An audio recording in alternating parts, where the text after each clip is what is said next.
want you to turn to புலம்பலின் புஸ்தகம், லாமெண்டேஷன் 3ஆம் அதிகாரத்தை நீங்க திருப்பிக் கொள்ளும்படியாக நாங்கள் அன்போடு கேட்டுக்கொள்ளுகிறேன். ஹல்லேலூயா. ஒரு இந்த இடத்துல பாத்தீங்கன்னா, where God changes from hopelessness to hope, நம்பிக்கை இல்லாத ஒரு இடத்துல இருந்து ஒரு நம்பிக்கையை கர்த்தர் கொடுக்கிறதை நாம் இந்த இடத்துல நாம் பார்க்கலாம். ஹல்லேலூயா. அதுதான் எரேமியா தீர்க்கதரிசி இதை எழுதுகிறார். when the people, இஸ்ரவேல் மக்கள், யூத மக்கள் பாபிலோன் தேசத்தில் அடிமைகளாக சிறையாக கொண்டு போகப்பட்ட போது அவர்களுக்கு இருந்த சமாதானம், அவர்களுக்கு இருந்த நிம்மதி, அவர்களுக்கு இருந்த அநேக காரியங்கள் அவர்கள் இழந்து போனாங்க. they lost everything and they longed. அவர்களுக்கு இருந்த எல்லா காரியமும் போனது. அவங்க தேசம் போனது. எருசலேமில் இருந்த தேவ ஆலயம் சுட்டெரிக்கப்பட்டது. ஆலயத்தில் இருந்த பொருட்கள் பாபிலோனுக்கு கொண்டு போக நேபுகாத் நேச்சர் கொண்டு போனாரு. there was nothing left. எருசலேம்ல பாத்தீங்க, யூதேயாவில பாத்தீங்கன்னா ஒரு ஏழை மக்கள் மாத்திரம் அங்க இருக்கிறாங்க. everything has been gone. அவர்களுக்கு நம்பிக்கையில் அடுத்து என்ன நடக்கும், நமக்கு அடுத்து ஒரு மறுவாழ்வு இருக்குமா, நமக்கு மறுபடியும் ஒரு விடிவு காலம் வருமா, நல்ல காரியங்கள் நடக்குமா, யோசித்து பாருங்க. ஒரு நாள்ல because of their sinful life, அவங்களுடைய தேவனுடைய வார்த்தை கீழ்ப்படியாதபடினால they had to go in the transitionக்குள்ள அவங்க வர வேண்டியதா இருந்தது. ஸோ அப்படி ஒரு காலத்துல அவர்கள் இருக்கும்போதுதான் ஹல்லேலூயா இந்த புலம்பல் புத்தகத்தை எரேமியா எழுதுறாரு. ஹல்லேலூயா. எரேமியா சொல்லும் போது there are so many things. நீங்க இந்த 19ஆம் வசனத்துல இருந்து இது நீங்க படிச்சீங்கன்னா, ஹல்லேலூயா, அவரு சொல்லுவார், நான் நம்பிக்கை இழந்து போனேன். Jeremiah talks that I have lost hope. எல்லா நம்பிக்கையும் போன நேரத்துல ஹல்லேலூயா அவர் என்ன சொல்றாரு, 20ஆம் வசனத்துல 19ஆம் வசனத்துல, எட்டியும் பிச்சும் ஆகிய என் சிறுமையும் என் தவிப்பையும் நினைத்தள்ளும். ரிமெம்பர் லார்ட், என்னுடைய வாழ்க்கை இப்படி இருக்கிறது, ப்ளீஸ் ரிமெம்பர், என்ன நினைத்தருளும் என்று தான் இங்கே எரேமியா கேட்கிறதை நாம் பார்க்கலாம். டுடே ஈவன் நம்முடைய வாழ்க்கையில கூட நம்ம நினைக்கலாம், everything is last, my hope is last, எல்லாமே போச்சுன்னு நீங்க நினைக்கும் போது ஸ்டில் தெர் இஸ் ஹோப். ஏன்னா God is not a dead God. அவர் சொன்னார், இதோ மரித்து நான் உயிரோடு இருக்கிறவராக இருக்கிறார். Amen. He said, I am alive. அவர் மரித்து போகல, still alive, will still seated on the throne. அவர் உங்களையும் என்னையும் கவனிக்கிறவரா இருக்கிறார். the situation, நீங்களும் நானும் கடந்து போகிற சூழ்நிலை அவர் அறிந்தவரா இருக்கிறார். அவர் ஒருபோது நம்ம மறந்து விடல. நான் உன்னை விட்டு விலக மாட்டேன், உன்னை கைவிடாமல் வாக்கு கொடுத்தவர் தான் இன்னைக்கும் ஒரு உயிர் உள்ளவரா இருக்கிறார். அவர் எங்கேயோ இல்லை. அவர் சொன்னார், 2-3 பேர் கூடுகிறவர் நடுவில் நான் இருக்கிறேன் என்று சொன்ன வாக்கு கொடுத்தவர் அவர். Amen. He has already given us a promise that he is going to be there. உலகத்தின் கடைசி முடிவு பரியந்த நான் உங்களோடு இருப்பேன் என்று ஒரு வாக்கு கொடுத்திருக்கிறார். So, hallelujah, in the midst of all your hopeless situation, remember there is hope in God. அவர் இன்னைக்கு உங்களுக்கு அற்புதங்களை செய்ய அவர் வல்லவராக இருக்கிறார், நல்லவராக இருக்கிறார். Amen. அவர் சொல்லுவார், என் 20ஆம் வசனம், என் ஆத்துமாவைகளை நினைத்து நினைத்து எனக்குள்ள முறிந்து போயிட்டு, my heart is broken, my soul is broken. இந்த சிச்சுவேஷனை பார்த்து நீங்க நினைக்கலாம், இதுக்கு எனக்கு இனி நடக்காது நினைக்கும் போது your spirit is broken. உங்க ஆவி முறிஞ்சு போகும், உங்க மனசு முறிஞ்சு போகும், உங்க எண்ணங்கள் முறிஞ்சு போகும். ஹல்லேலூயா. நீங்க உயிர் உள்ளவர்களாக இருந்தா மரித்தவர்களை போல you will be there without any hope நீங்க இருப்பீங்க. அப்படியாப்பட்ட இடத்துலதான் அவர் என்ன சொல்றாரு, முறிந்து போயிற்று. when hope is lost, அவர் அடுத்த வசனத்துல சொல்லுவாரு, இதை என் மனதில வைத்து நம்பிக்கை கொண்டிருப்பேன். என்ன நம்பிக்கை வைப்பீங்க? எதை மனசுல வைப்பீங்க? still God is alive. என் தேவன் உயிர் உள்ளவரா இருக்கிறார். எரேமியா 33:3 அதான் ஆண்டவர் சொல்லுவார், எரேமியாக்கு எல்லாம் இழந்து போனவராக he was prophesying தேவனுடைய நியாய தீர்ப்புகளையும், தேவனை விட்டு போகாதீங்க. he was talking about the judgment. அதெல்லாம் சொல்வார். don't do that, நீங்க செய்யலன்னு ஆண்டவர் உங்களை ஆசீர்வதிப்பார் எல்லாம் சொல்வார். but nobody was ready to believe. அது நிமித்தம் he was thrown into prison. சிறைச்சாலையில போடப்பட்டிருந்தார். when there was no help he looked unto God. அப்போது ஆண்டவரே அவரோடு பேசுகிறார். எரேமியா 33:3 பாத்தீங்கன்னா, எரேமியாவே என்னை நோக்கி கூப்பிடு, நான் உனக்கு மறு உத்தரவு கொடுப்பேன், நான் உன் கூட இருப்பேன். ஹல்லேலூயா. நீ அறியாததும் நீ எட்டாதுமான பெரிய காரியங்களை நான் தெரிவிப்பேன். I will reveal to you the unrevealed things. அப்போ ஆண்டவர் என்ன சொல்றாரு, எரேமியா இப்போ உனக்கு புரியாம இருக்கலாம், நீ அறியாம இருக்கலாம், you may be struggling with the issues that is going in your life, but remember one thing, I have so much for you. நீ அறியாததும் உனக்கு எட்டாதுமான காரியங்களை நான் உனக்கு தெரிவிப்பேன். you still don't know so many things. நான் எதுக்கு இதை அனுமதிச்சேன், இந்த தீமையே அனுமதிச்சேன், இந்த சிறையிருப்பையே you may be confused. உனக்கு ஓரளவுக்கு தான் தெரியும், because of the sin நீங்க நினைக்கலாம், but there are so many things for what I have done. But remember, நான் மறுபடியும் I will do something good. You don't know it. உனக்கு புரியல, பட் நான் என்ன பண்ண போகிறேன், உனக்கு புரியாதது அறியாத காரியங்களை நான் உனக்கு தெரிவிப்பேன். when I reveal that, when I show that, you are going to be in shock. நீ ஆச்சரியப்பட போகிற. that is our God. Amen. இன்னைக்கு இந்த இரவுல if you are being hopeless situation, நம்பிக்கை அற்று இருப்பீங்கன்னா still நம்புங்க, ஆண்டவர் உங்களுக்கு அற்புதத்தை செய்வார், உங்க குடும்பத்துக்கு அற்புதத்தை செய்வார், உங்க வாழ்க்கையில ஒரு அற்புதத்தை செய்தே செய்வார். he is not going to let loose. உங்க வாழ்க்கையில அப்படியே விட்டு விட போகிறது இல்ல.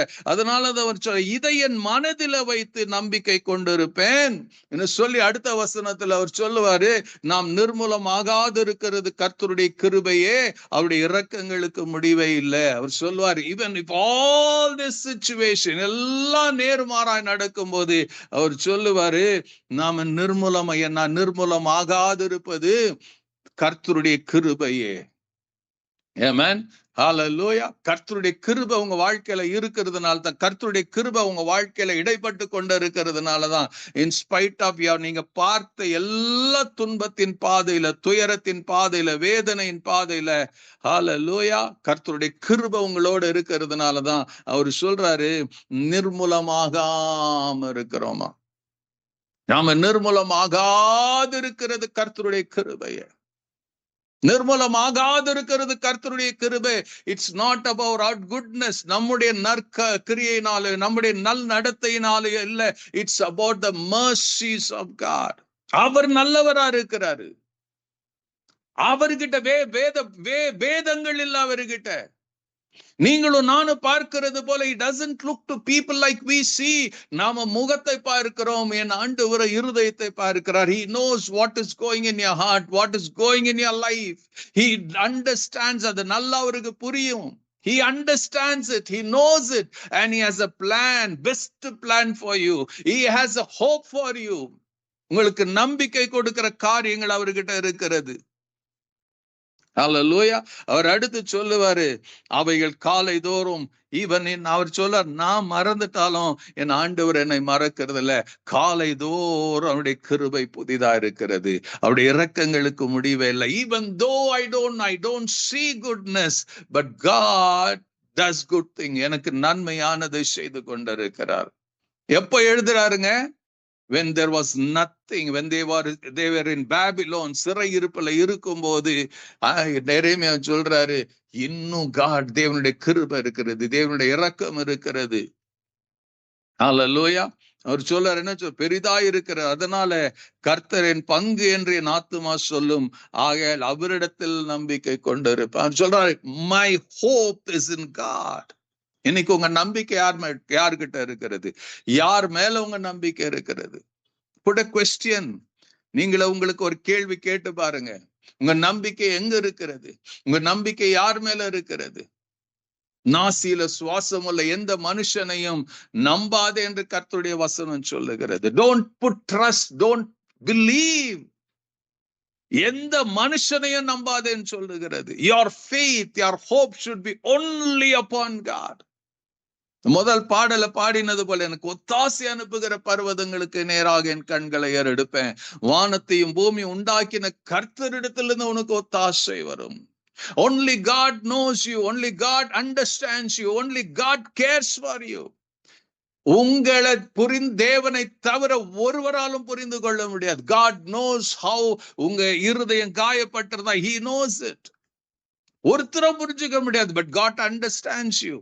உங்க நிலைமை அவருக்கு தெரியும். உங்க கண்ணீரின் பாதை அவருக்கு தெரியும். நீங்க மரண இருள நடக்கிறது அவருக்கு தெரியும். ஆண்டவரே என் ஜெபம் கேட்கப்படவில்லையா என்று கேட்டு அழுகிறது அவருக்கு தெரியும். He knows it.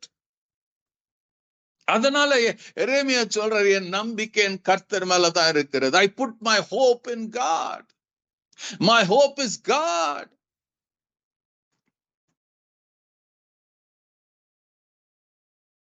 அவர் அடுத்த வசனத்தை சொல்லுவாரு, ஹல்லேலூயா, இந்த நம்பிக்கையோட தமக்கு காத்து இருக்கிறவர்களுக்கும் தம்மை தேடுகிற அனைவு ஆத்துமாவுக்கும் கர்த்தர் நல்லவர்.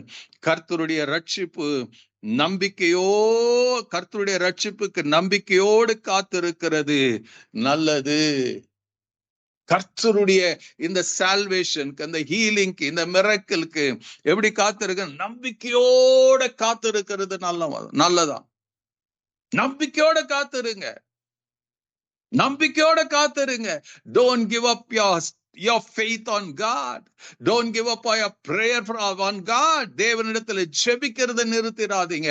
தேவன் மேல வச்சிருக்கிற நம்பிக்கையில ஒருபோது என்ன பண்ணாதீங்க, குறைவுபட்டு போகாதீங்க. Hold on to God. Hold on to God. பைபிள்ல இருக்கிற ஒவ்வொரு பரிசுத்தவான்கள் மாத்திரம் இல்ல, in everybody's life. நான் சொன்னது போலதான் யூத மக்களுக்கு ஒரு பெரிய பிரச்சனை வந்தது. ஆமானினால ஒரு பெரிய பிரச்சனை வந்ததுங்க. ஹல்லேலூயா. டிசம்பர் 12ஆம் மாதத்துல எல்லா யூதர்களையும் கொன்று போட வேண்டும் என்ற ஒரு ரகசிய ஒரு திட்டம் போட்டு அந்த கொன்று போட வேண்டிய அந்த நாளையும் குறித்து அந்த நாளுக்கு என்று என்ன பண்றாங்க, மெசேஜும் போயிருது. So other than Jews, everybody were getting prepared to annihilate the Jews. யூதர்கள் அழித்து போடணும்னு எல்லாம் திட்டம் போடுறாங்க. நாட்கள் நெருங்கி வந்து கொண்டு இருக்கிறது. என்ன நடக்கும் தெரியாது. எவ்ரி Jew, ஒவ்வொருவரும் தேவ ஜனங்கள் பயத்துல இருக்கிறாங்க. என்ன நடக்கும் ஏது நடக்கும்னு தெரியாத ஒரு கட்டத்துல அவங்க இருக்கிறாங்க. ஹல்லேலூயா. ஒண்ணுதான் அவர்களுக்கு தெரியும். They knew to pray. அவர்கள் ஜெபித்தார்கள். ஆகாஸ்வேர் இருந்த அத்தனை தேசத்திலே யூத மக்கள் ஜெபித்தார்கள். They cried unto God. அவர்கள் ஜெபித்தார்கள். They kept on crying unto the Lord, seeking God. ஹல்லேலூயா. அந்த நேரத்துல தான் தேவன் எஸ்தரை எழுப்புகிறார். எஸ்தர் போய் உபவாசித்து தேவ சமூகத்துல நிற்கிறார். தேவ சமூகத்துல இருக்கும்போது ராஜா அவளுக்கு அவர் ராஜா வழியாக அவர்களுக்கு என்ன பண்ணது, ஒரு நல்ல செய்தி கிடைக்கிறது. அடுத்து என்ன பண்றாங்க, மொர்தெகாய் ஒரு கேட் கீப்பரா இருந்தவன் now he becomes ஆமான் தூக்கு மரத்துல போடப்படுகிறான். எந்த ஆமான் இவ்வளவு பெரிய திட்டத்தை போட்டான் அவன் நினைச்சு பார்க்கல. அவனுக்கு மரணம் சம்பவிக்கிறது. எந்த கேட் கீப்பரா இருந்தாலும் மொர்தெகாய் அவன் நினைச்சு பார்க்கல. he becomes a prime minister. அந்த தேசத்துக்கு அவன் தலைவனா மாறுகிறான். தேர் send the report. அவர்கள் என்ன பண்றாங்க, தேசமெங்கும் அந்த அத்தனை தேசத்துக்கு அந்த லெட்டர் அனுப்புறாங்க, be prepared. அவர்கள் எல்லாம் அந்த செய்தியை கேட்டு ஆயத்தமாகறாங்க. எந்த நாளில யூதர்கள் அழிக்கப்பட வேண்டும் என்று திட்டமிட்டு இருந்தார்களோ அந்த நாளில பாத்தீங்கன்னா சத்துருக்கள் மடங்கடிக்கப்படுது. every evil person was destroyed. every evil plan, ஆமான் போட்ட அத்தனை பொல்லாத திட்டங்களும் பிசாசின் திட்டங்களும் அது அழிக்கப்பட்டது. Hallelujah. When there was hopelessness, பல மாதங்கள் நம்பிக்கையற்று இருந்தாங்க, குழப்பத்துல இருந்தாங்க, பயத்துல இருந்தாங்க. திடீரென்று ஒரு நம்பிக்கை உதித்தது. திடீரென்று ஒரு நல்ல செய்தி வந்தது. அந்த நல்ல செய்தி, hallelujah, it brought joy, it brought hope. நான் செத்து போயிருவேன் நினைச்சேன், அடுத்து நினைச்சான் நான் கர்த்தர் என்ன உயிரோடு எழுப்ப போகிறார். I have a new life. கர்த்தர் எனக்கு ஒரு புதிய வாழ்க்கை கொடுக்க போகிறார், புதிய ஜீவனை கொடுக்க போகிறார். Everything changed.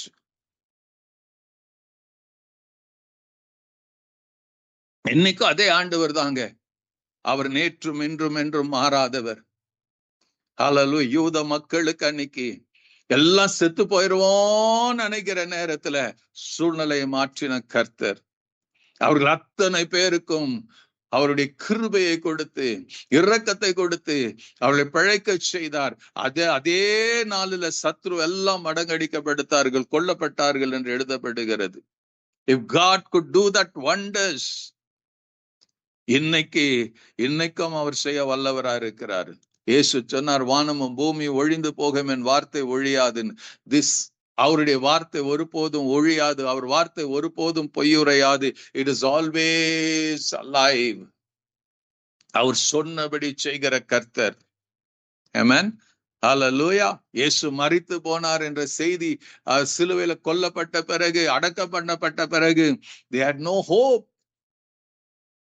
They had no hope. இன்னைக்கு நாங்க எங்க போவோம்? 3.5 வருஷம் இருந்துட்டோம், இயேசுவையே ஃபாலோ பண்ணி இருந்தோம், என்ன பண்ணுவான் தெரியாது. மரிச்சிட்டார் இயேசு. That was in their mind. Hallelujah. ஆனா 3ஆம் நாள் the Bible says அவர் உயிரோடு எழுந்தாராம். He first revealed himself to Mary Magdalena. மரியாளுக்கு தன்னை வெளிப்படுத்தினார். அழுது கொண்டிருக்கிறார். இயேசு முன்னாடி நிற்கும் போது அவர் இயேசு என்று தெரியாத ஒரு சூழ்நிலையில கலங்கி போய் கொண்டிருக்கிறார். ஐயா என்று அவருக்கு தோட்டக்காரன் நினைச்சு இயேசு கிட்ட கேட்கிறா, அவருடைய சரீரத்தை எங்க வச்சு சொல்லுங்க, நான் எடுத்துக்கிறேன். ஹோப்லெஸ்னஸ். அப்பொழுது இயேசு அவருடைய கண்ணீரை பார்க்கிறார், அவருடைய கலக்கத்தை பார்க்கிறாரு. அவர் பார்த்து மரியாளே என்று சொல்லும் போது, ஹல்லேலூயா, ஒரு வினாடியில அவருடைய ஹோப்லெஸ்னஸ் ஹோப்பாய் மாறினது. அவருடைய துக்கம் சந்தோஷமாய் மாறினது. அத அவர்களால என்ன பண்றதுன்னு தெரிய முடியாத ஒரு சந்தோஷத்தை அவருக்கு கொடுத்தார். ஹல்லேலூயா.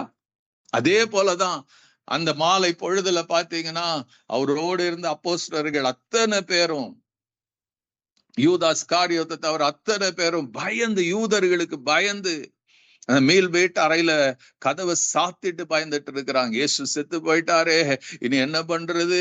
யூதர்கள் நம்மையும் பிடித்து கொன்று போடுவார்களே, நம்ம எதிர்காலமே சூன்யமாய் போனதே, என்ன செய்வது என்று யோசித்து கொண்டிருக்கும் போது அவர்கள் நடுவில் இயேசு பூட்டின அந்த வீட்டுக்குள்ள இயேசு தரிசனமானார். He showed himself. அவர்களை பார்த்து சொன்னார், உங்களுக்கு சமாதானம் என்று சொன்னார்.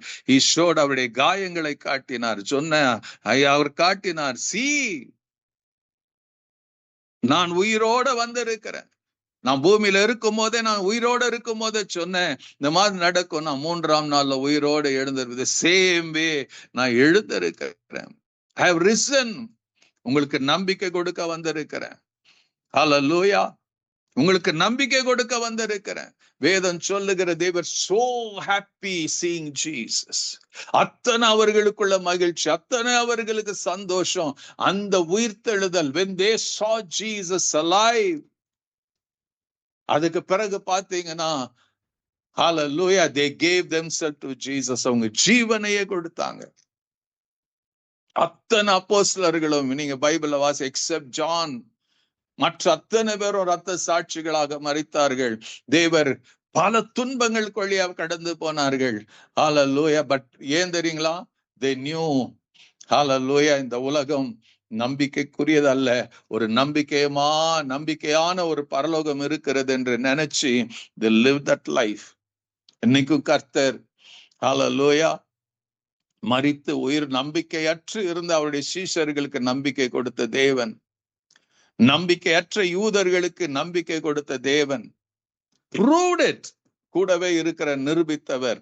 இன்னைக்கும் tonight the same God, the resurrected God, உங்களுக்கும் அவர் அற்புதம் செய்ய உண்மை உள்ளவரா இருக்கிறார், வல்லவரா இருக்கிறார். He will never leave you, never.